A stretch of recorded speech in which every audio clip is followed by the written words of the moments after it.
चलो ठीक है। तो क्लास 12th में ये जो रिप्रोडक्शन का चैप्टर है यूनिट 6 से स्टार्ट है। यूनिट 5 तक क्लास 11 तक पढ़े अपन। अब ये जो रिप्रोडक्शन का चैप्टर है वो कहाँ से स्टार्ट होगा? यूनिट 6 से। और यूनिट 6 में कितने चैप्टर? 4 चैप्टर। पहला रिप्रोडक्शन इन ऑर्गेनिज्म, दूसरा है sexual reproduction in flowering plant, तीसरा ह्यूमन रिप्रोडक्शन और चौथा होगा रिप्रोडक्टिव हेल्थ। चलो स्टार्ट करते हैं। हेडिंग डाल देंगे यूनिट 6। ठीक है बच्चों। फर्स्ट टॉपिक क्या? Reproduction.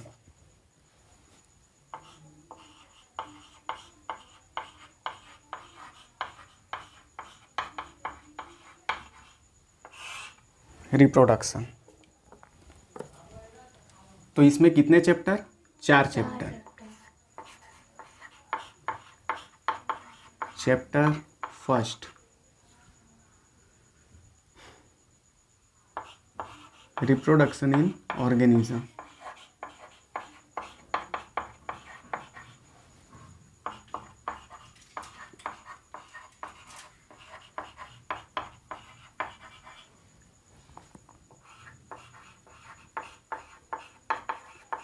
Chapter second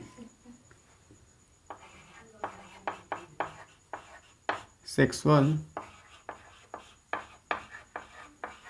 reproduction in flowering plant.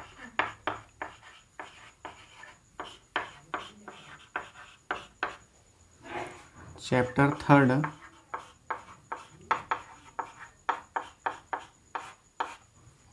Human reproduction.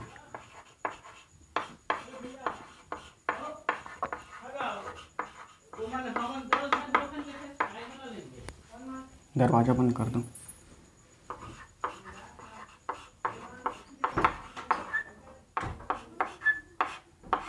Chapter 4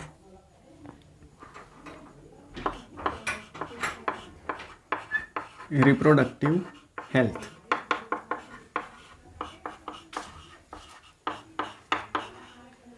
ठीक है। ये 4 चैप्टर का अपन लोग स्टडी करेंगे। ठीक है ना। ये पूरा रिप्रोडक्शन का मतलब चैप्टर उसमें बांट दिया गया है 4 चैप्टर में। क्लियर। और अपन लोग आज पढ़ेंगे first chapter first reproduction in organism. ठीक। मैं जो पढ़ाऊंगा पूरा एनसीईआरटी लाइन टू लाइन में पढ़ाऊंगा, है ना। आप लोग घर में जाके भी उसको लाइन टू लाइन रीड कर सकते हो। क्लियर। तो फर्स्ट हेडिंग डाल देंगे अपन लोग chapter first reproduction in organism.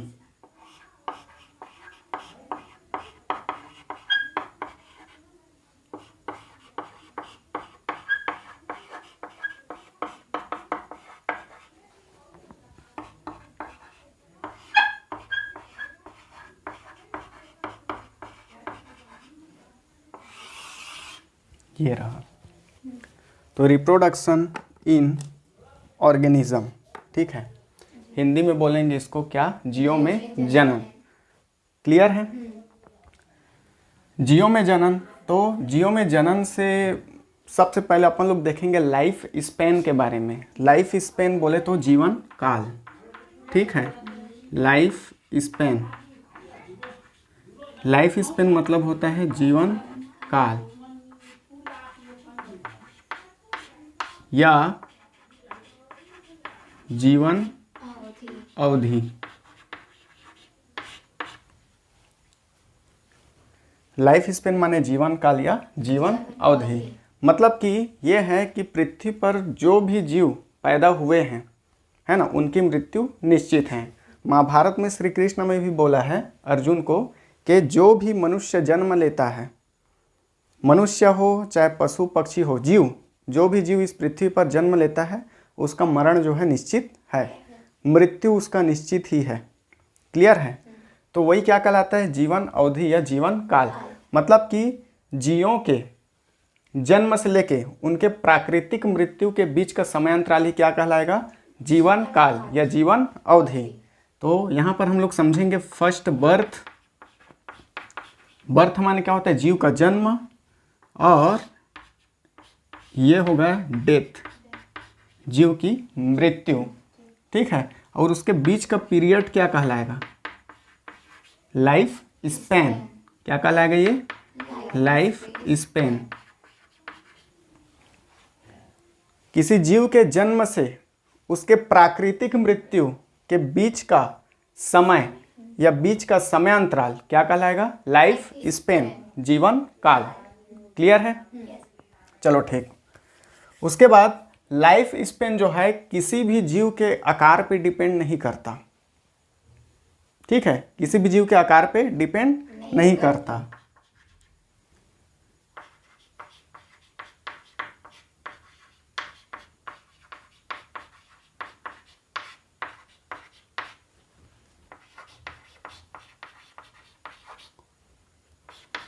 नहीं करता। कौन? Life span. तो निर्भर किस पे करता है? तो यह जीवों के जेनेटिक कॉन्स्टिट्यूशन, जेनेटिक कॉन्स्टिट्यूशन मतलब आनुवांशिक ढांचे,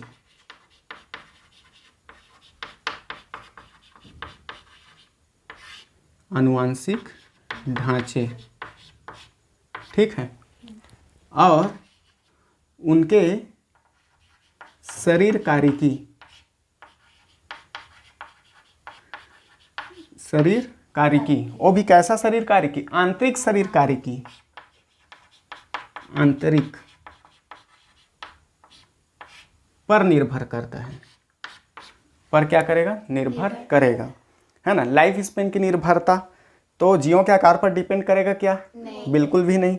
जीवों के जेनेटिक कॉन्स्टिट्यूशन और शरीर कार्यकी पे निर्भर करेगा क्या? हाँ, बिल्कुल। यह जीवों के जेनेटिक कॉन्स्टिट्यूशन, आनुवांशिक ढांचे और शरीर की कार्यकी पर निर्भर करता है।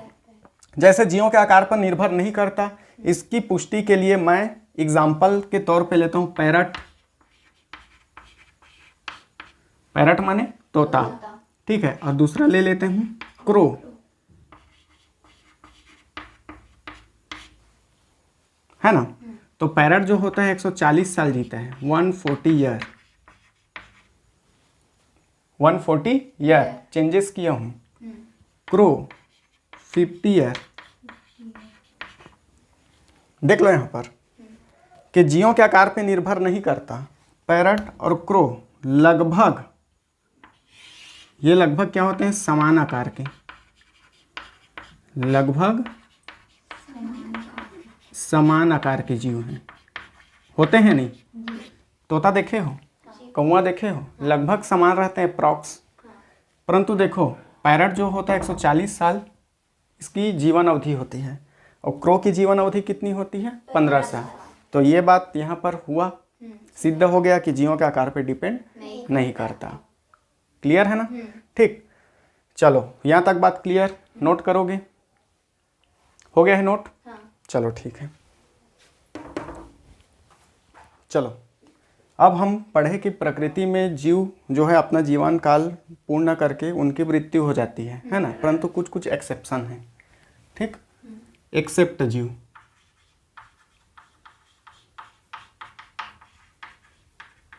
एक्सेप्शन में अपन लोग पढ़ेंगे यूनिसेल्यूलर ऑर्गेनिज्म, यूनिसेल्यूलर ऑर्गेनिज्म।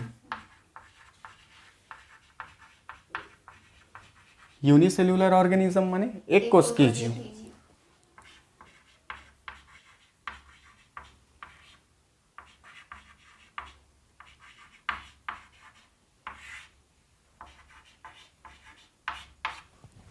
तो एक कोशिकीय जीव कौन कौन से होते हैं? अमीबा, पैरामीशियम,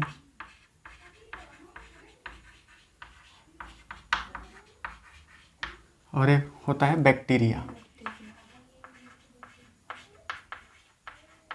अमीबा, पैरामीशियम और बैक्टीरिया। ठीक है, तो ये ऐसे जीव हैं जिनकी मृत्यु कभी नहीं होती। समझ आया ना? तो जैसे अपन लोग अमीबा की बात करते हैं जो एक कोशिकीय जीव है, इसकी मृत्यु कैसे नहीं होती ये सिद्ध कर रहा हूँ। तो यहाँ पर मैं बना रहा हूँ अमीबा का स्ट्रक्चर, ये हो गया। ठीक है, अमीबा में क्या होगा? बाइनरी फ्यूजन होगा। क्या होता है? Binary fission.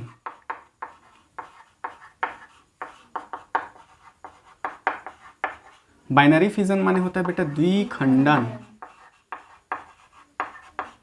ये द्विखंडन, द्विखंडन जो है अलैंगिक जनन की क्रिया होती है, ठीक है, एसेक्सुअल मेथड होता है ये। तो इसमें क्या होता है, ये जीव का शरीर है ना, बाइनरी फिजन करके 2 बराबर भागों में बढ़ जाएगा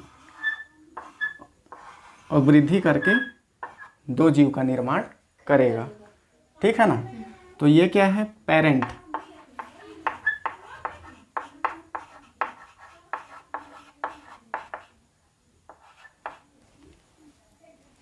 ठीक, और ये होगा संतति।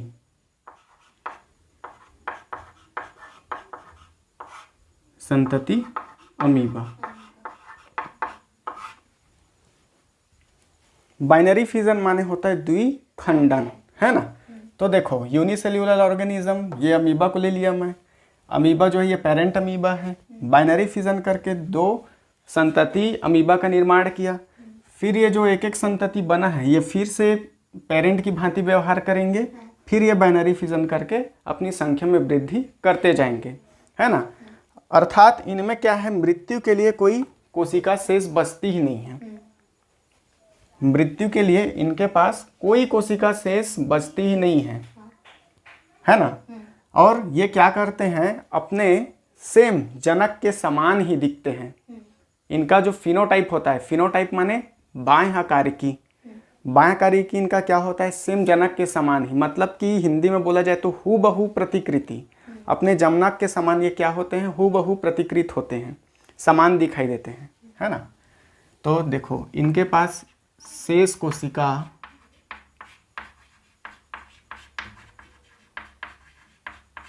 मृत्यु के लिए नहीं बचता।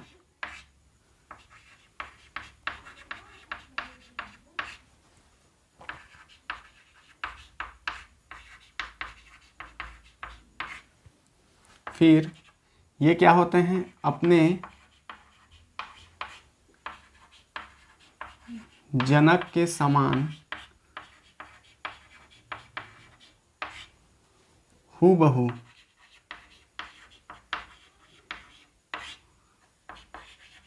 दिखाई देते हैं, अपने जनक के समान हूबहू दिखाई देते हैं। क्लियर है? ये अमर हैं, ये जो क्या है, अमर है। क्लियर? यहाँ तक बात समझ में आया भाई? ठीक है, चलो अब देखते हैं लाइफ स्पेन इन ऑर्गेनिज्म। क्लियर है? लाइफ स्पेन इन ऑर्गेनिज्म, कुछ जीवों में जीवन अवधि के बारे में अपन लोग यहाँ लिखते हैं।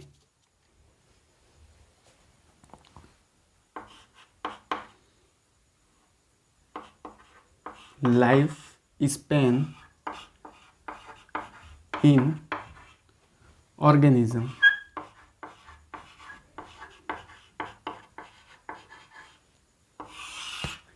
जीवों में जीवन अवधि। ठीक, तो यहाँ पर मैं कुछ जीव लिखते जाता हूँ और उसका जीवन अवधि अपन लोग बताते जाएंगे। ठीक, जैसे मे फ्लाई, पहले जीवों का नाम लिख देता हूँ मैं। फिर है बटरफ्लाई, बनकेतुसी बटरफ्लाई, जसमाना कसौंग। फिर ड्रोसोफिला, ड्रोसोफिला भी एक क्या है, मक्खी है। इसको क्या बोलते हैं, फ्रूट फ्लाई, फल मक्खी। इसका फेवरेट फ्रूट होता है बनाना, बनाना माने केला, केला इसका फेवरेट फ्रूट है। फिर है काऊ, डॉग,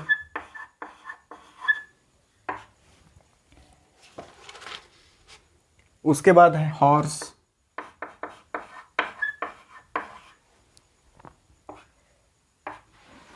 क्रोकोडाइल,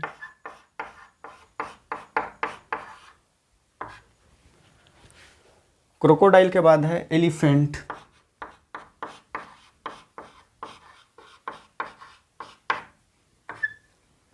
क्लियर? इतना को पहले देखते हैं। चलो, मे फ्लाई कितने दिन जीवित रहता है? एक दिन, 1 डे। मे फ्लाई समझते हैं, बरसात के दिनों में आता है, ठीक है, रात को आएगा और सुबह को खत्म। बटरफ्लाई कितने दिन जिएगा? 1 से 2 सप्ताह, वीक, ठीक।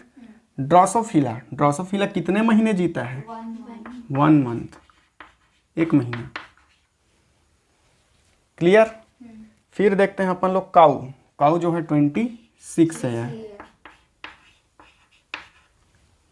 डॉग 10 to 13 ईयर, सभी में अलग अलग दिया है, परंतु 10 से 13 साल ही इसका ठीक ठाक मतलब एवरेज है। हॉर्स जिएगा 65 ईयर, 60 to 65 ईयर। अरे सॉरी, थोड़ा सा मिस्टेक हो गया है लिखने में, ऊपर नीचे। डॉग जो है 10 to 13 ईयर, ठीक है। फिर है हॉर्स का 60 to 65 year. Crocodile 60 year. Elephant 80 year, 80 साल जीता है। क्लियर यहाँ तक? समझ में आया? नोट करना है। डॉग,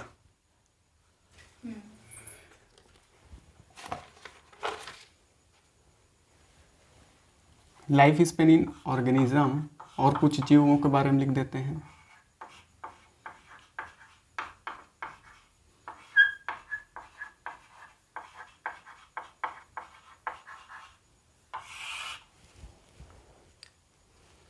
तो और कुछ जीव हैं, जैसे वेल क्या है? स्तनधारी। मछली नहीं बोलने का है, वेल क्या होता है? स्तनधारी हो। मनुष्य, मैं, तुम लोग का पता नहीं, ठीक। फिर है रोज, गाना सुने हो? फूल गुलाब का, ठीक, इसके बारे में जानना है। फिर राइस प्लांट,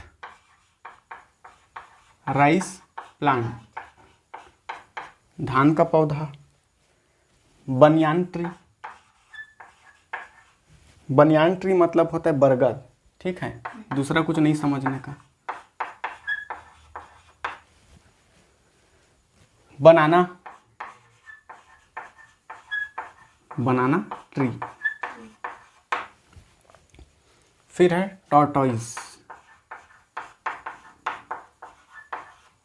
टॉर्टोइज माने कछुआ, ठीक। तो वेल जो है 37 ईयर इसका लाइफ स्पेन होता है।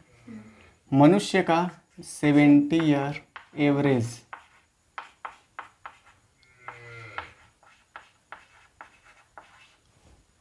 रोज 10 से 12 साल, ठीक है। रोज का कितना रहेगा? 10 से 12। एनसीईआरटी में दिया है 6 से 10 साल, ठीक है, सबका अलग अलग दिया रहता है, तो मैं लिख देता हूँ यहाँ पर 6 से 10 साल। एनसीईआरटी से अपन लोग पढ़ेंगे, इसलिए उसमें 6 से 10 साल दिया है, तो मैं 6 से 10 साल ही लिख रहा हूँ। राइस प्लांट का 3 से 4 महीने अपन तरफ बुआई वगैरह करते हैं, है ना, लेकिन इसका मैक्सिमम होता है 3 to 7 ईयर। 3 to 7 ईयर नहीं, क्या होता है? मंथ। 3 से 7 महीने, 3 से 4 महीने इधर तो अपन होता ही है, ठीक है। जैसे जून में स्टार्ट हुआ, फिर सितंबर, अक्टूबर नवंबर जाता है लास्ट तक खेती। बनियान ट्री कितना होगा? 200 से 300 साल।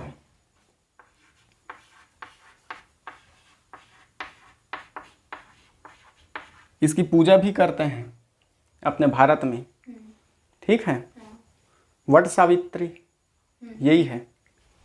फिर एक होता है पीपल ट्री जो है 2500 साल उसका लाइफ स्पेन होता है, इसका पीपल वृक्ष का, है ना। बनाना ट्री, इसका होगा 25 साल, 25 ईयर। लेकिन आप लोग एक चीज़ सुने, बनाना में एक ही बार फल आता है, उसके बाद नहीं आता। क्लियर है ना? तो बनाना ट्री भले जिंदा रहेगा 25 साल, परंतु वो केवल अपने जीवन काल में एक बार ही फल देगा, दोबारा नहीं होता। टॉर्टोइज कछुआ 100 से 150 साल।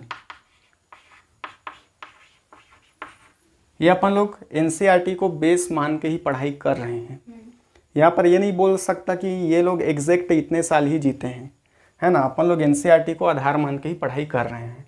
हमें नीट में क्वेश्चन पूछा जाएगा एनसीईआरटी से ही, बोर्ड में क्वेश्चन आएगा एनसीईआरटी से ही, तो इतना आप लोग को कर लेना है। बनियान ट्री के बगल में पीपल वृक्ष भी लिख दूं।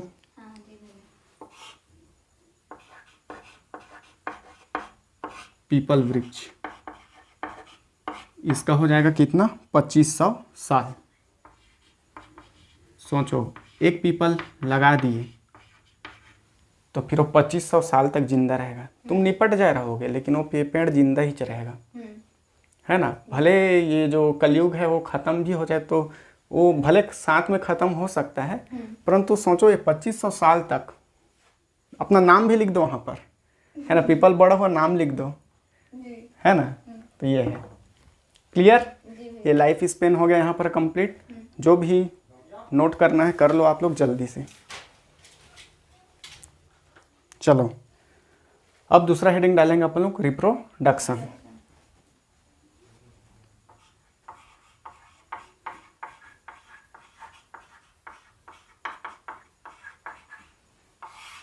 जनन, ठीक है। जनन क्या होता है? एक ऐसी जैविक क्रिया जिसमें जीव अपने जैसी संतान उत्पन्न करते हैं, ठीक है। कौन सी क्रिया है? एक जैविक क्रिया।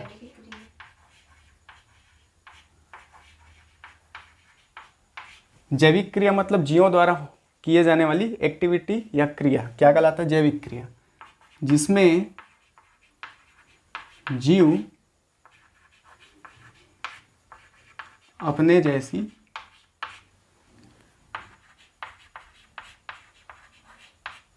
संतान उत्पन्न करते हैं।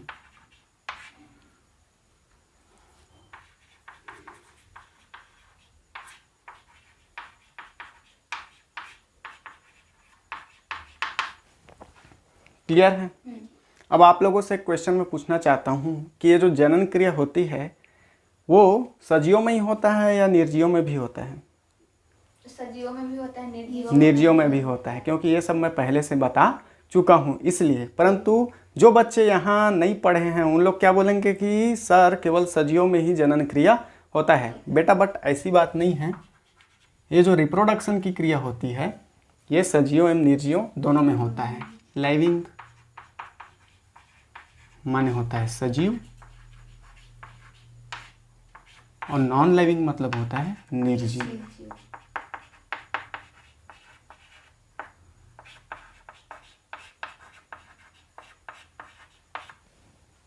ठीक है, ये जो क्रिया होगा दोनों में ही होगा।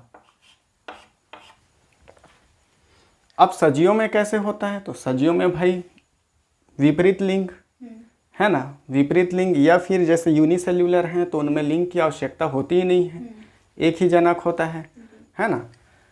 और निर्जीवों में जैसे कैसे होता है? तो नॉन लाइविंग में जनन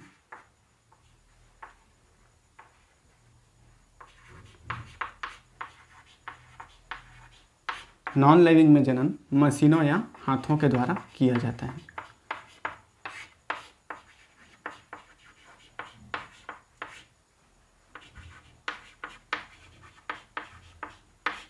अभी सुनने में थोड़ा अजीब लग रहा होगा कि भैया मशीनों और हाथों के द्वारा होता है उसको जनन बोलते हैं। तो हाँ बोलते हैं, अपन एनसीईआरटी पढ़ रहे हैं और नीट के लिए अपन भाई प्रिपरेशन कर रहे हैं, तो हाँ होता है, क्योंकि क्वेश्चन भी आया, मैं आपको क्वेश्चन की पुष्टि कराने वाला हूँ।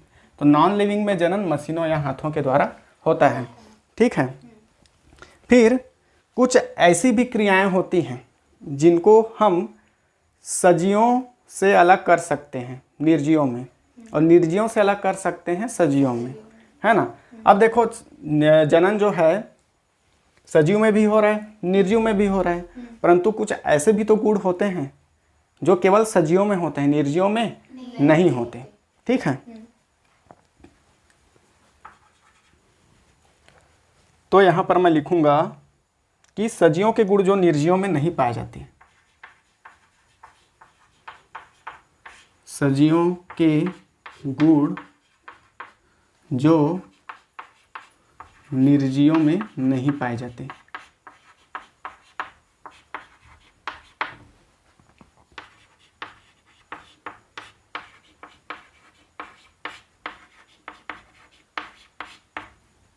तो ऐसे कौन कौन से गुण हैं जो निर्जीवों में नहीं पाए जाते? तो पहला, शरीर कोशिकीय संगठन।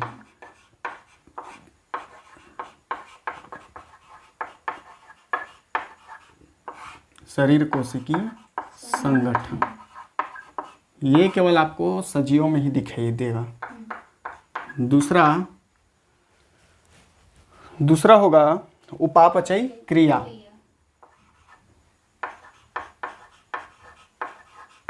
उपापचयी क्रिया। और तीसरा होगा वातावरण के प्रति अनुक्रियाशीलता।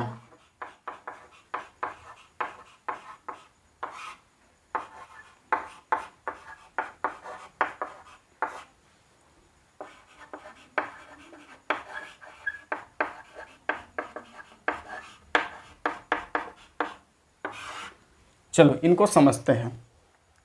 सजीवों के गुण जो निर्जीवों में नहीं पाए जाते, है ना। तो पहला, शरीर कोशिकीय संगठन। हमारा जो शरीर है या जीवों का जो शरीर होता है, सबसे पहले कोशिका से मिलकर बना होता है। जीवों की संरचनात्मक एवं कार्यात्मक इकाई क्या होता है? कोशिका।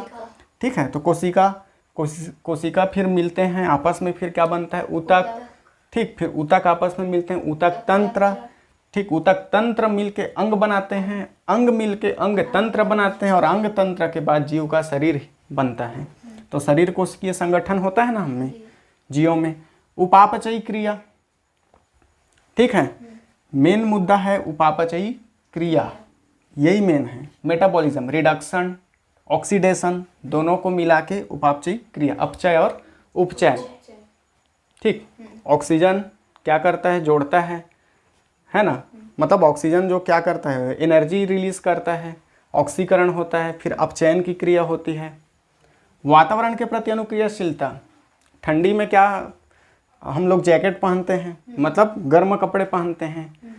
गर्मी में कॉटन वाले कपड़े पहनते हैं, हल्के कपड़े पहनते हैं, पंखा चलाते हैं। समझ आया ना? ठीक है, तो ये वातावरण के प्रति अनुक्रियाशीलता जीव शो करते हैं। परंतु निर्जीव जैसे मान लो ये चौक, ठंडी में भी ऐसी रहेगा? कपड़ा उपड़ा पहनेगा क्या? नहीं। ठीक है, इसको ठंड लगेगा क्या? नहीं। ठीक है, उपापचयी क्रिया इसमें होगा क्या? शरीर कोशिकीय संगठन? नहीं। समझ आया? ठीक है, तो सजीवों के गुण निर्जीवों में नहीं पाए जाते। ये तीनों गुण को आप लोग को दिमाग पे रखना है। शरीर कोशिकीय संगठन, उपापचयी क्रिया और वातावरण के प्रति अनुक्रियाशीलता। ठीक, इसके बाद मैं बात करूंगा कि आप लोग को स्कूल लेवल में ज़्यादातर जैसे वृद्धि, ग्रोथ,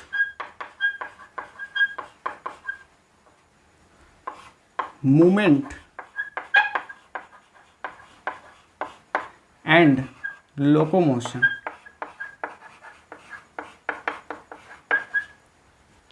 ये जो क्रियाएं होती हैं ये सजीव एवं निर्जीव दोनों में ही पाया जाता है।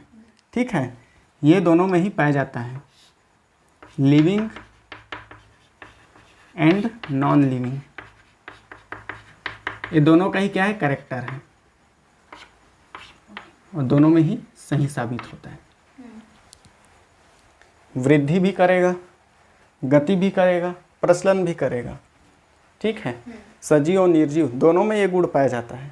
परंतु स्कूल लेवल में अपने को सिखाया जाता है ज़्यादातर कि वृद्धि, मूवमेंट, लोकोमोशन ये जीवों का लक्षण है ना। परंतु ये क्या है? निर्जीवों का भी लक्षण है, भले किसी के भी द्वारा हो। समझ आया ना? ठीक है, चलो अब इसी बात पे एक क्वेश्चन देखते हैं। मैं यहाँ जो भी पढ़ाऊँगा उसका पुष्टि करते जाऊँगा, और जो पूछा भी गया है AIPMT 2007 में,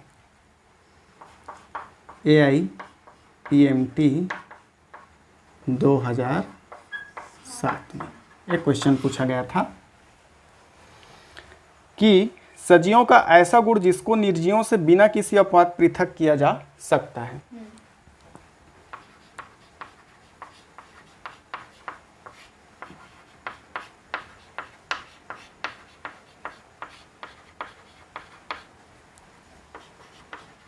जिसे निर्जीवों से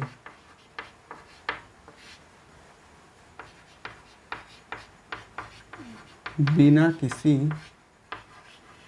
अपवाद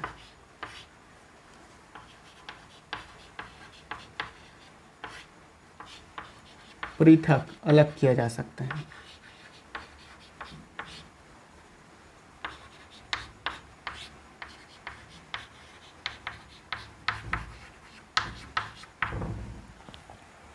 ठीक है, पहला वृद्धि,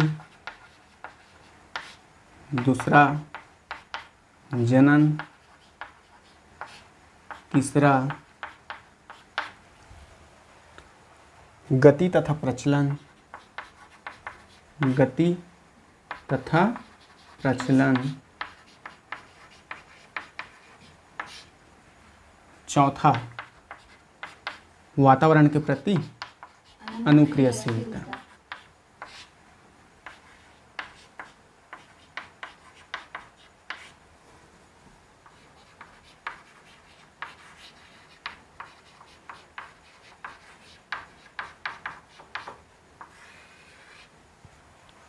ठीक, तो इसमें आंसर क्या आएगा बच्चों?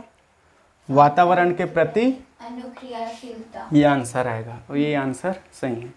अब बताओ, इन सब बातों को मैं आप लोग को बताता नहीं तो ये क्वेश्चन बनता क्या? नहीं बनता। और जो आया है IPMT 2007 में, क्लियर है? तो वातावरण के प्रति अनुक्रियाशीलता निर्जीवों में नहीं पाया जाता, बाकी वृद्धि, जनन, गति तथा प्रचलन ये सब पाया जाता है।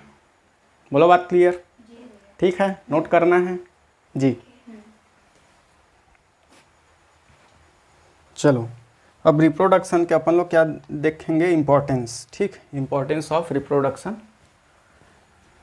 जनन के महत्व।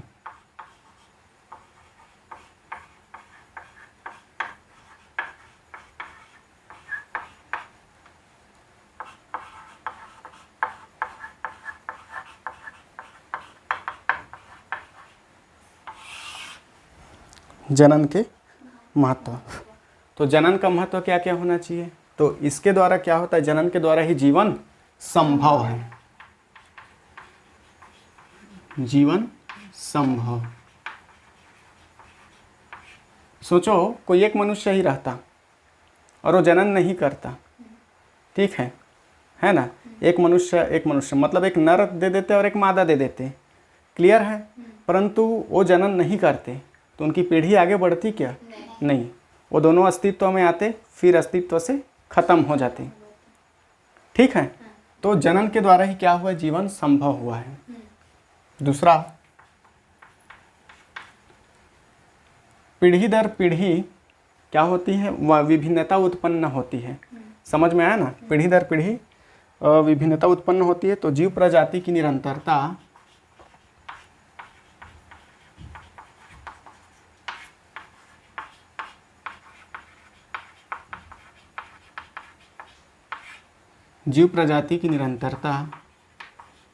पीढ़ी दर पीढ़ी बनी रहती है।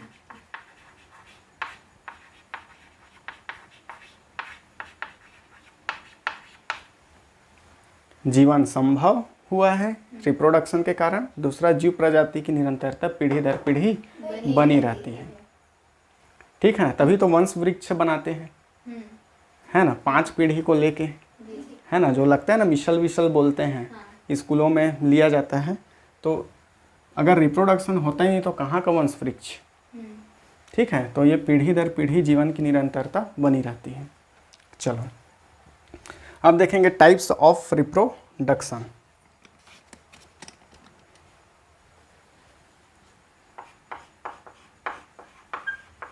Types of reproduction.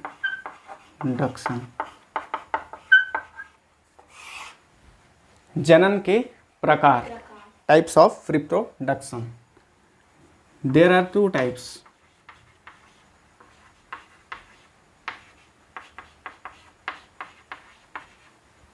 First, asexual reproduction.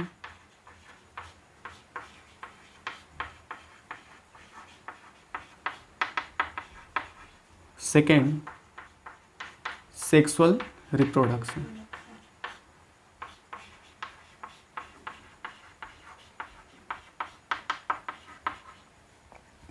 Asexual मतलब अलैंगिक जनन, सेक्सुअल रिप्रोडक्शन मतलब लैंगिक जनन।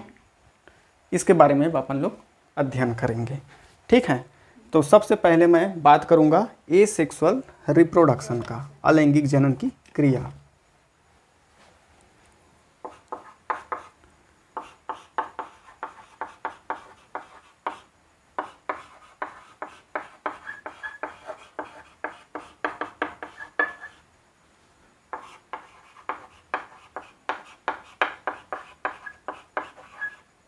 अलैंगिक जनन, क्लियर है। चलो अलैंगिक जनन में अपन लोग बात करते हैं। तो अलैंगिक जनन में एक ही जनक जो है जनन क्रिया में भाग लेता है, ठीक है। केवल एक जनक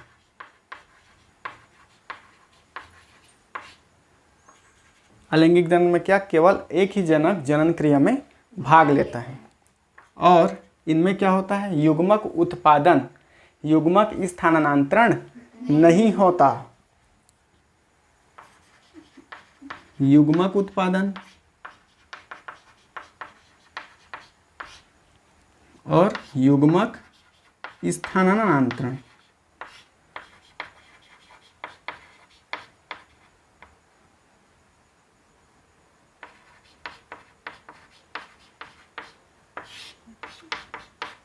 युग्मक उत्पादन, युग्मक स्थानांतरण की क्रिया इनमें नहीं होती। क्लियर है बच्चों, ठीक है। और क्या होता है, इनमें जो संतानें उत्पन्न होती हैं अपने जनक के समान ही दिखाई देती हैं। जनक के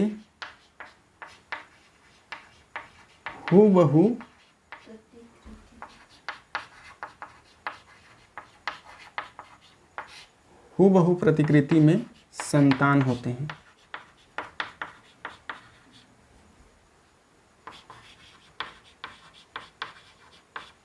दिखाई देते हैं,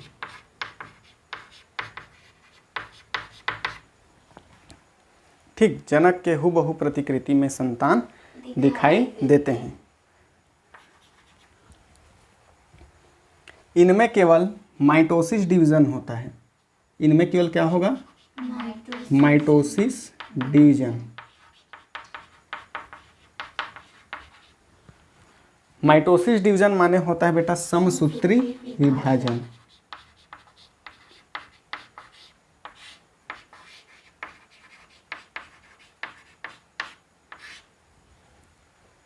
ठीक है, समसूत्री विभाजन ही होता है।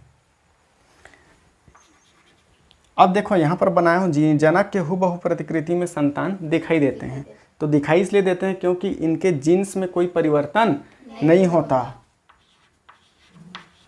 जीन्स अपरिवर्तित होते हैं। जीन्स क्या होते हैं, अपरिवर्तित, ठीक। अब जीन्स अपरिवर्तित होते हैं तो इनके संतानों में क्या मिलती, विभिन्नता नहीं मिलती।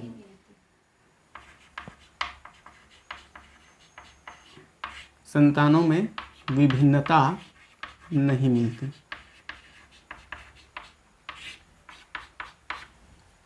देख लो, एसेक्सुअल रिप्रोडक्शन क्या होता है, तो ये केवल एक जनक के द्वारा ही संपन्न किया जाता है। इनमें युग्मक उत्पादन नहीं होता, और युग्मक उत्पादन नहीं होता तो युग्मक स्थानांतरण भी नहीं होता। इनके संतान जो हैं अपने जनक के हूबहू प्रतिकृति में दिखाई देते हैं। माइटोसिस डिवीजन केवल इनमें होता है, समसूत्री विभाजन। जीन्स अपरिवर्तित होते हैं जिसके कारण इनमें विभिन्नता नहीं पाई जाती। ये है सेक्सुअल रिप्रोडक्शन के कैरेक्टर्स। क्लियर है बात यहाँ पर, ठीक है। चलो अब इसी में अपन लोग बात करते हैं क्लोन। ठीक है, तो क्लोन भी क्या होता है, अलैंगिक जनन से उत्पन्न होने वाले संतानों को क्लोन कहते हैं, क्योंकि इनकी आकारिकी और अनुवांशिकी अपने जनक के हूबहू होती है या जनक के समान ही होती है। ठीक है, तो यहाँ पर मैं हेडिंग लिख देता हूँ क्लोन।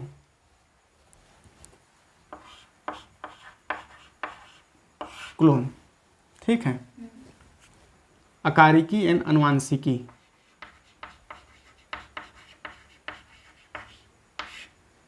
आकारिकी अनुवांशिकी, ठीक है, आकारिकी और अनुवांशिकी में जनक के समान जीव।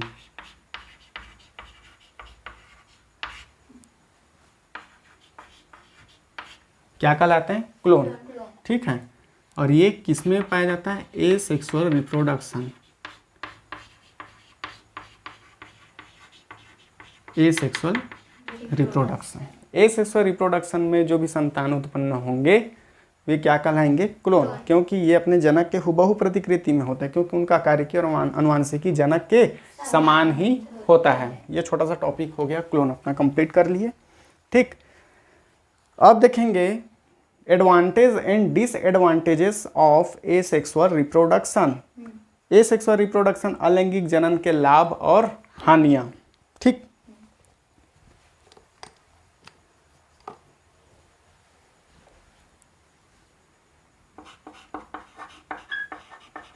एडवांटेजेस एंड डिसएडवांटेजेस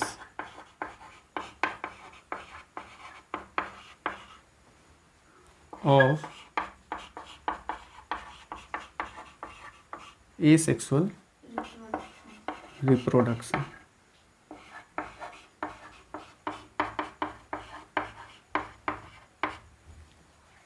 ठीक है, advantages and disadvantages of asexual reproduction. तो सबसे पहले अपन लोग देखेंगे लाभ। लाभ क्या क्या है,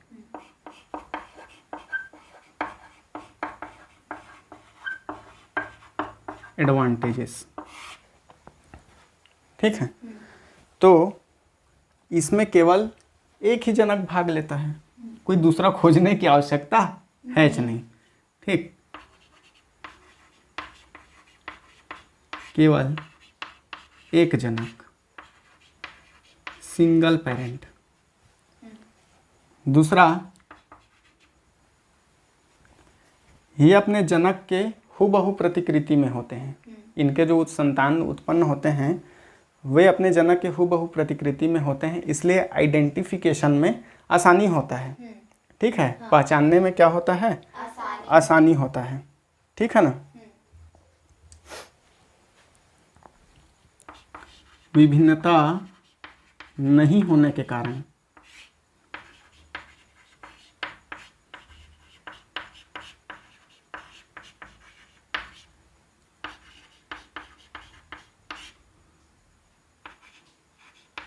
इनके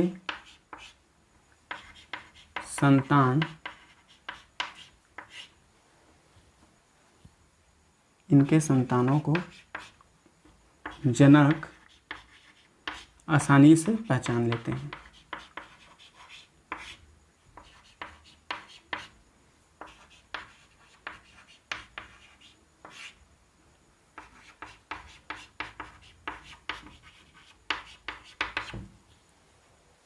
ठीक है। तीसरा, सरल होने के कारण ये क्या होते हैं, शीघ्र होते हैं।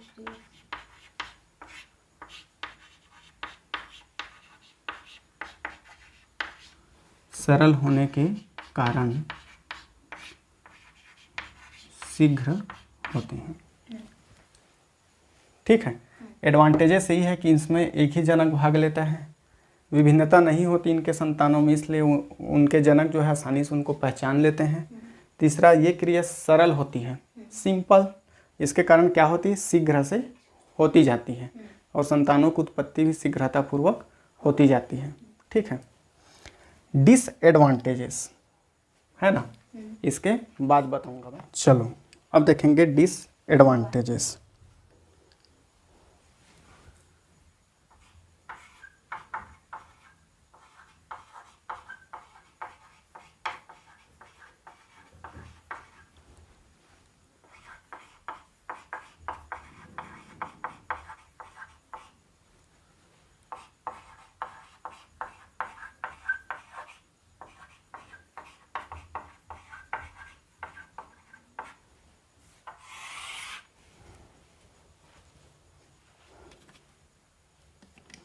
चलो, तो डिसएडवांटेजेस माने होता है हानियाँ। तो अलैंगिक जनन से हानियाँ क्या होती हैं उसको देखते हैं। तो पहला, ये सरल होने के कारण शीघ्र होता है, ठीक है, और शीघ्रता से संतान उत्पन्न होते हैं। अब संतान शीघ्रता से उत्पन्न होते जाएंगे तो जनसंख्या वृद्धि होगी ना, ठीक है। तो जनसंख्या वृद्धि की समस्या,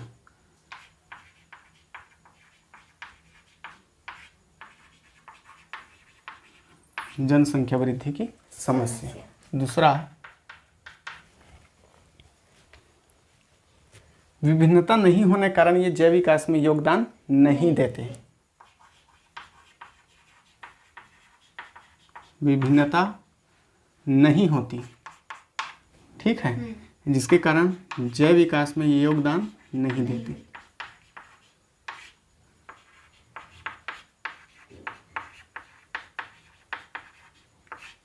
जैव विकास में योगदान इनका नहीं होता।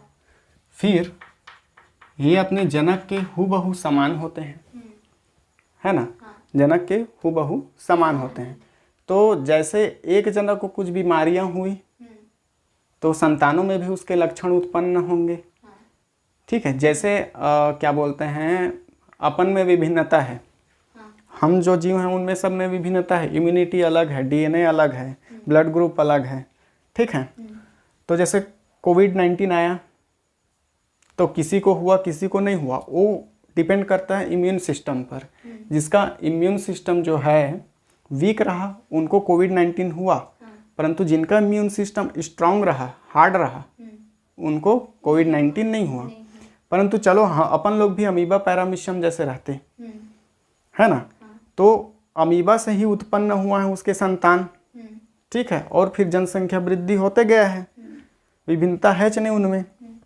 तो उसी प्रकार जैसे कोविड-19 आता तो एक को होता फिर सबको भी होता जाता, क्योंकि उनके इम्यून सिस्टम भी क्या है, सेम है, जेनेटिक कॉन्स्टिट्यूशन क्या है उनका सेम है, आकार और शरीर की संरचना, आंतरिक संरचना क्या है, सब समान है, ठीक है। तो ये भी क्या होता है, हानि में भी होता है ना, ये डिसएडवांटेजेस है। तो क्या लिखेंगे इसको,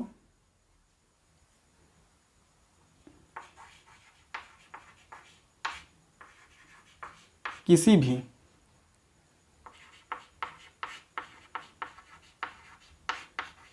रोगजनक के प्रति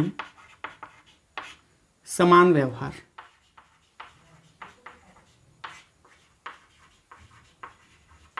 समान व्यवहार, है ना। अब मैं समझा दिया हूँ कि क्या बोलते हैं, इनका जो इम्यून सिस्टम होगा सब सेम होगा पूरा, तो कोई बड़ा सा बीमारी आएगा तो क्या हो जाएंगे, ये नष्ट होते जाएंगे, है ना। चौथा, ये वातावरण के अनुकूल नहीं हो पाते।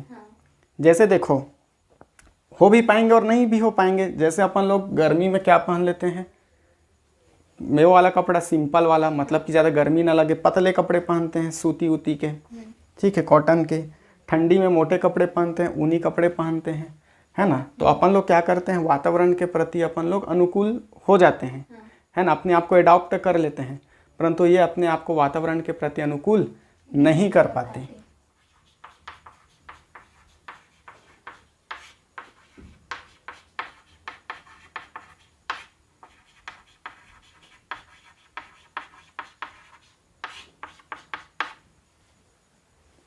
क्लियर, ठीक है।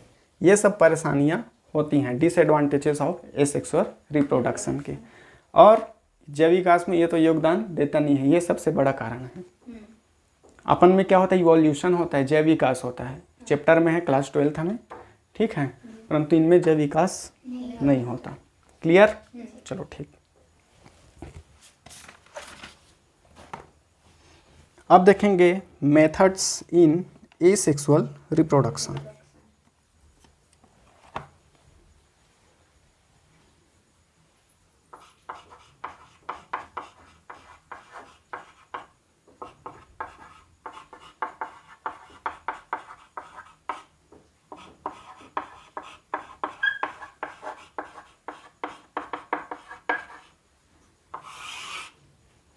मेथड्स इन एसेक्सुअल रिप्रोडक्शन, अलैंगिक जनन की विधियां।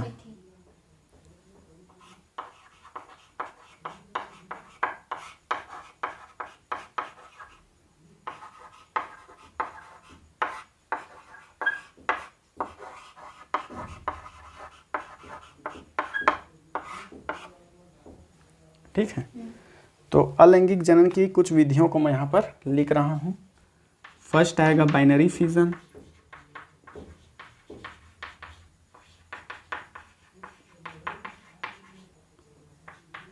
दूसरा आएगा बडिंग,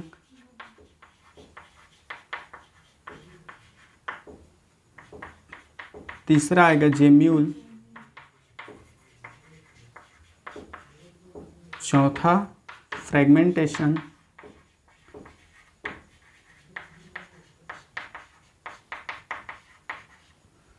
पांचवा आएगा वेजिटेटिव प्रोपेगेशन।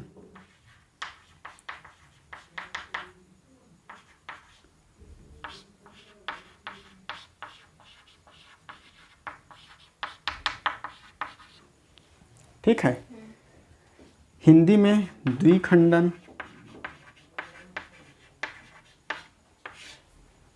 बडिंग को बोलते हैं मुकुलन, जेम्यूल फ्रेगमेंटेशन को बोलते हैं विखंडन। ठीक। और वेजिटेटिव प्रोपेगेशन को बोलते हैं कायिक प्रवर्धन। ठीक है, समझ आया ये? तो binary fission, budding, gemmule, fragmentation, vegetative propagation, ये अलैंगिक जनन की क्या होती हैं? विधियाँ होती हैं। इनके बारे में अपन लोग बारी बारी अध्ययन करेंगे। तो सबसे पहले मैं बताऊंगा आप लोग को बाइनरी फिजन के बारे में। फर्स्ट आएगा बाइनरी फिजन।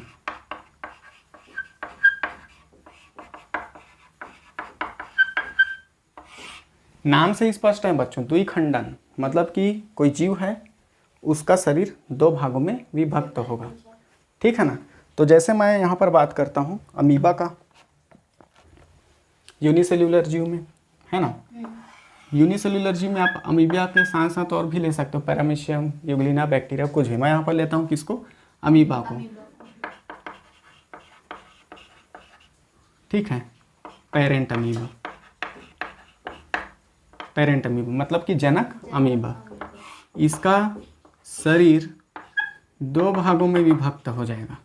ठीक है। और दो भागों में विभक्त होकर वृद्धि करके ये संतति अमीबा बनाएगा। कितने? दो संतति अमीबा।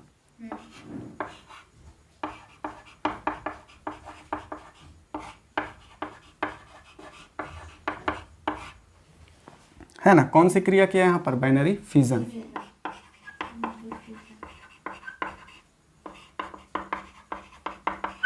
ये देख लो, कौन सी क्रिया किया? बाइनरी फिजन, है ना। तो समझ में आया बात कि जीव का शरीर है वो दो भागों में विभक्त हो गया। ठीक है। बाइनरी फिजन में यही क्रिया होती है। ठीक। ये जनक और ये संतति। एग्जाम्पल में देख लो, अमीबा, पैरामीशियम,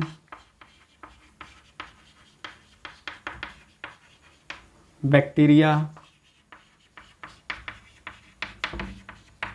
यूग्लिना।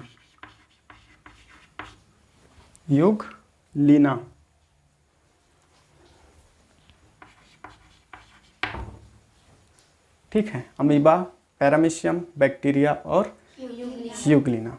क्लियर है? ठीक। अब दूसरा देखेंगे अपन लोग बडिंग। बडिंग माने होता है मुकुलन।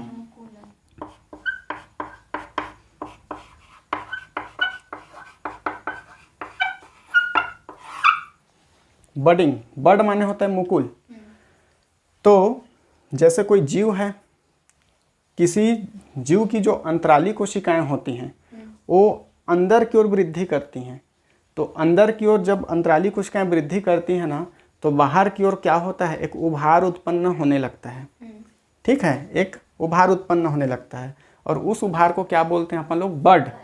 और बड जो है अपने जनक कोशिका से अलग होके, ठीक है, जनक कोशिका से अलग होके बाहर आकर वृद्धि करके, ठीक है, वयस्क कोशिका में बदल जाता है।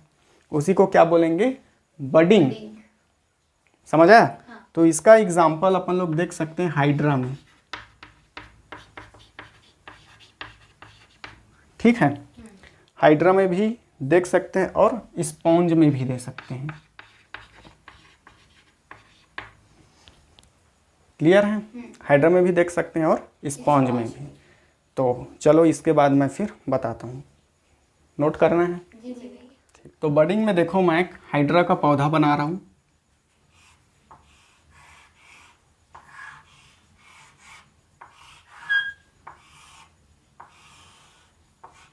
ये क्या है? हाइड्रा का पौधा। ठीक है, हाइड्रा जीव है। अब इसमें क्या होगा? Asexual reproduction.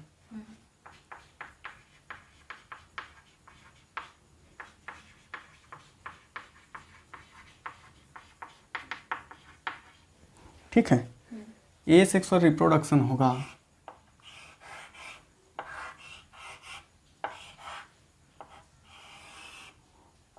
तो इसके शरीर की जो अंतराली कोशिकाएं होती हैं ये अंदर की, उनमें क्या होते जाएगा? वृद्धि उत्पन्न हो जाएगा। ठीक है, और ये उभार के नाम से, मतलब उभार की आकृति में ये बाहर निकलने लगेगा। ठीक, ये क्या है? Parent hydra. क्या है? Parent hydra. ठीक, अब यहाँ पर क्या विकसित हो गया? बर्ड। बर्ड माने होता है मुकुल।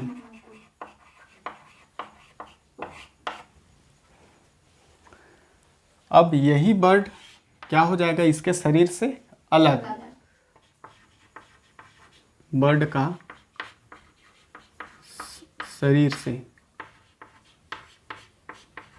मुक्त होना। कौन से शरीर? जनक शरीर।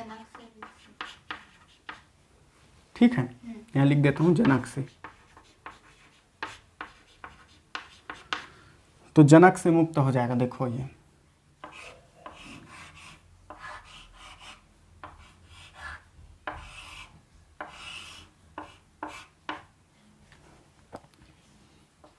ये जनक से मुक्त।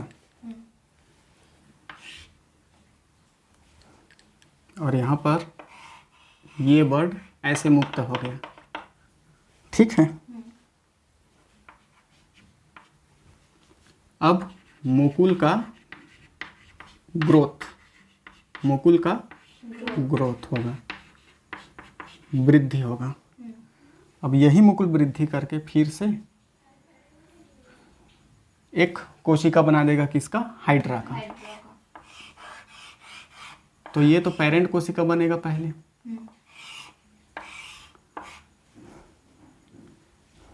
ये पेरेंट कोशिका बन गया और इसके जस्ट वृद्धि करते हुए एक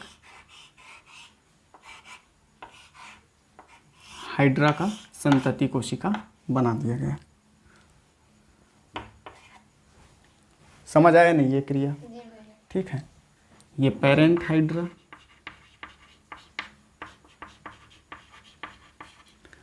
और वो है संतति हाइड्रा। ठीक है, प्रोजेनी हाइड्रा, प्रोजेनी हाइड्रा। ये है मुकुल, मुकुलन की पूरी क्रिया। क्लियर? समझ आया? चलो ठीक। अब इसके बाद देखते हैं अपन लोग जेम्यूल, तीसरा।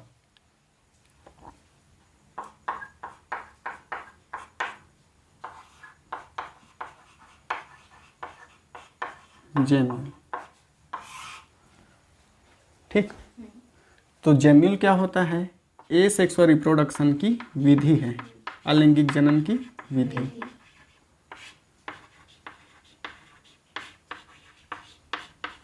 यह अधिकतर किस में मिलेगा? स्वच्छ जलीय स्पंजों में।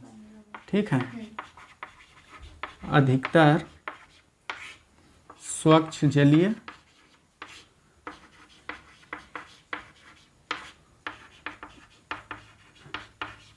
स्पंजों में होता है। तो इसको मैं डायग्राम के द्वारा समझाता हूँ। ठीक है, तो जेम्यूल का जो निर्माण होता है वह इसके प्रतिकूल दशाओं में उत्पन्न होता है। ठीक है, तो प्रतिकूल दशाओं में देखो जेम्यूल कैसे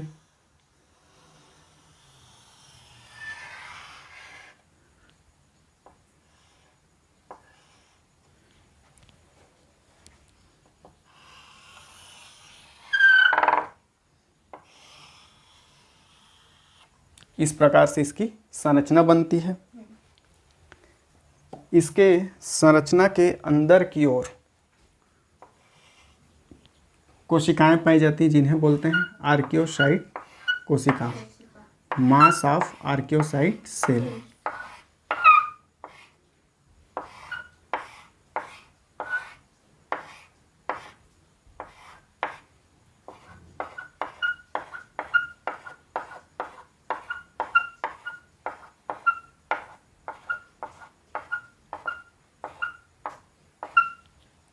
ठीक है, मास ऑफ आर्कियोसाइट सेल। तो नामांकन कर देते हैं, mass of archaeocyte cell. Gemmule, ये आर्कियोसाइट जो सेल होता है ना, ठीक है, यह प्रोटेक्टिव कवरिंग मतलब सुरक्षात्मक आवरण से घिरा हुआ होता है। तो ये जो संरचना है, ये जो पूरा, ये क्या है, प्रोटेक्टिव कवरिंग है।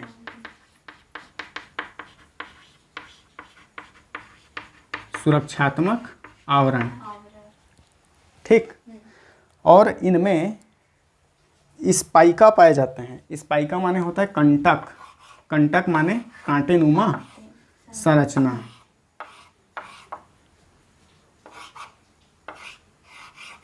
ऐसे करके, ठीक। तो ये क्या है, स्पाइका।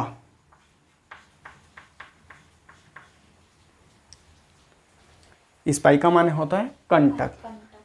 अब देखो, ये जेम्यूल की संरचना हो गई। ये किसमें बना है, प्रतिकूल दशा में। अब जैसे ही अनुकूल दशा आती है तो यहाँ पर माइक्रोपाइल नामक छिद्र विकसित हो जाता है। ये क्या है, माइक्रोपाइल, ठीक है। क्या है ये, माइक्रोपाइल। माइक्रोपाइल नामक छिद्र विकसित हो जाएगा, जिससे आर्कियोसाइट सेल माइक्रोपाइल से बाहर निकलते हैं। मतलब कि इसकी जो कोशिका से बाहर निकल जाते हैं और बाहर निकल के ही वृद्धि करते हैं, ठीक है, और वयस्क कोशिका में बदल जाते हैं। ये संरचना क्या कहलाती है, जेम्यूल। और ये क्रिया अलैंगिक जनन की क्रिया है। बोलो बात क्लियर, समझ आ गया ना भाई? कोई डाउट? चलो ठीक। तो एग्जाम्पल में इसको देख लेंगे, स्पॉन्जिला। इसमें स्पॉन्जिला, स्पॉन्जिला, ठीक है, क्लियर। चलो चलिए चौथा देखते हैं, फ्रेगमेंटेशन, विखंडन।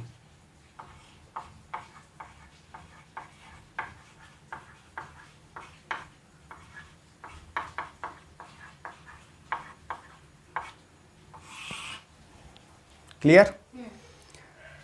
फ्रेगमेंटेशन क्या होता है ये देखते हैं, है ना। तो बाइनरी फिजन और फ्रेगमेंटेशन, ये दोनों में कन्फ्यूजन उत्पन्न होता है। तो इस कन्फ्यूजन को आज मैं दूर करने वाला हूँ। फ्रेगमेंटेशन माने विखंडन। इसमें ये नहीं बोला है कि जीव का शरीर जो है दो भागों में विभाजित होगा। इसमें क्या होता है कि जीव का शरीर दो या दो से अधिक टुकड़ों में विभक्त हो सकता है, परंतु बाइनरी फिजन में केवल दो टुकड़ों में ही विभक्त होगा, ओनली टू, ठीक है। तो फ्रेगमेंटेशन ये अधिकतर किन में मिलेगा, स्पंजों में। अधिकतर किन में मिलेगा, स्पंज, स्पंज में, ठीक। जीव का शरीर, जीव का शरीर दो या दो से अधिक टुकड़ों में,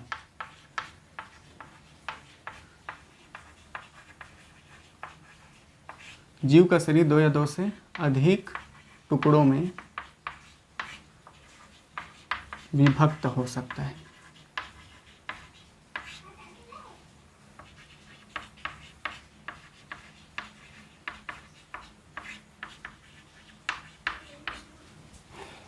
क्लियर है बच्चों?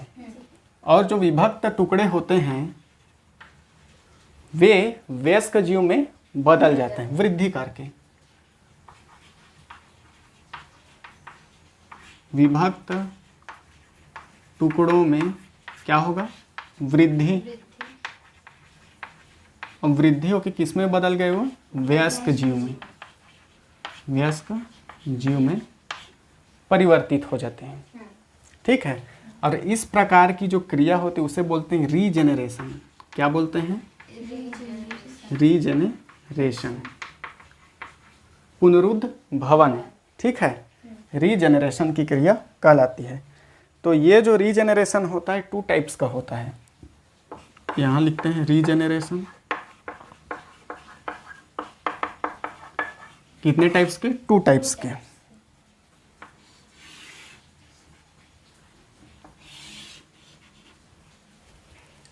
टू टाइप्स में फर्स्ट है मार्फालेक्सिस। पहला मार्फालेक्सिस,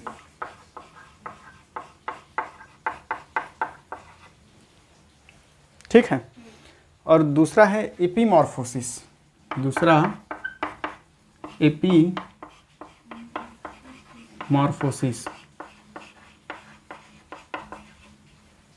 क्लियर है ना। तो चलो मार्फालेक्सिस और एपीमॉर्फोसिस को देखते हैं।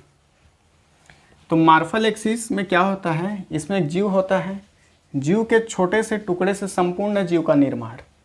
ठीक है, जीव के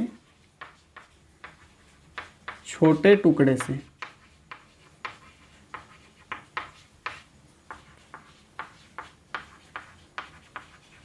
संपूर्ण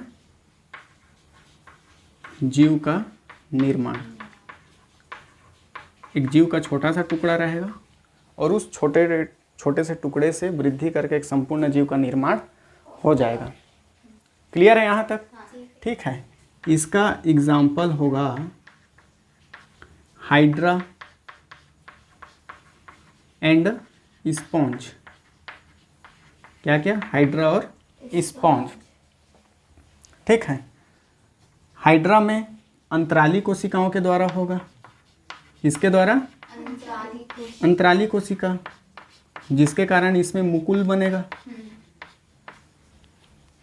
और बाकी क्रिया तो आप लोग जानते हो कि मुकुल बनेगा, उसके बाद वृद्धि करेगा, है ना, फिर अलग हाइड्रा बना देगा। स्पॉन्ज में किसके द्वारा, मास ऑफ आर्कियोसाइट सेल के द्वारा, आर्कियोसाइट सेल के द्वारा। ठीक है, ये मार्फालेक्सिस है। इसमें है एपीमॉर्फोसिस। तो इसमें क्या होता है, जीव के केवल क्षतिग्रस्त अंग से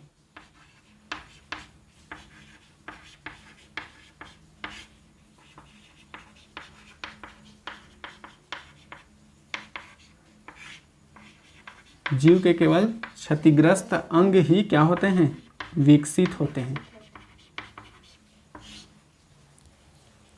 ठीक है, एपीमॉर्फोसिस में क्या होता है, जीव के केवल क्षतिग्रस्त अंग ही विकसित होते हैं। जैसे एग्जाम्पल,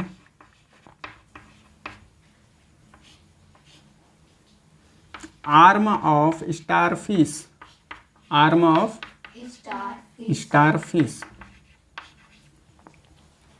ठीक है, टेल ऑफ लिजर्ड,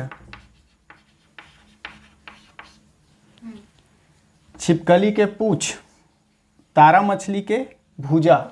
ठीक है, लिम्ब ऑफ प्राण।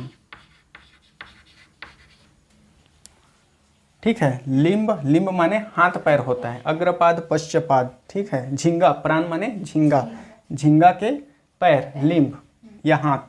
ठीक, limb of salamander, limb of salamander. ये क्लियर है? तो यहाँ पर मैं बता दिया फ्रेगमेंटेशन ये जो अधिकतर स्पॉन्ज में होता है। जीव का शरीर 2 या 2 से अधिक टुकड़ों में विभक्त हो जाता है और विभक्त टुकड़े वृद्धि करके वयस्क जीव बना देते हैं, जो रीजेनरेशन की क्रिया कहलाती है। रीजेनरेशन 2 प्रकार का होता है, पहला है मार्फालेक्सिस, दूसरा एपीमॉर्फोसिस, है ना। तो ये मार्फालेक्सिस जीव के छोटे टुकड़े से संपूर्ण जीव का निर्माण होगा। जैसे हाइड्रा और स्पॉन्ज में, हाइड्रा में अंतराली कोशिकाओं के द्वारा मुकुलन की क्रिया होती है, स्पॉन्ज में आर्कियोसाइट सेल के द्वारा जेम्यूल का निर्माण होता है। दूसरा एपीमॉर्फोसिस, इसमें जीव के केवल क्षतिग्रस्त अंग ही विकसित होते हैं, जैसे आर्म ऑफ स्टार फिश, सितारा मछली की भुजा, टेल ऑफ लिजर्ड, छिपकली के पूछ, लिम्ब ऑफ प्रॉन, झींगा के अग्रपाद या पश्चपाद, लिम्ब ऑफ सेलामेंडर, सेलामेंडर के अग्रपाद या पश्चपाद। ठीक है, तो यहाँ तक अपन लोग कंप्लीट कर चुके हैं। आगे की पढ़ाई अपन लोग आगे करेंगे, ठीक है, कल करेंगे। तो खुश रहिए, मस्त रहिए, देखते रहिए बायोलॉजी की क्लासेस। क्लियर? चलो ठीक। जय हिंद भैया। जय हिंद।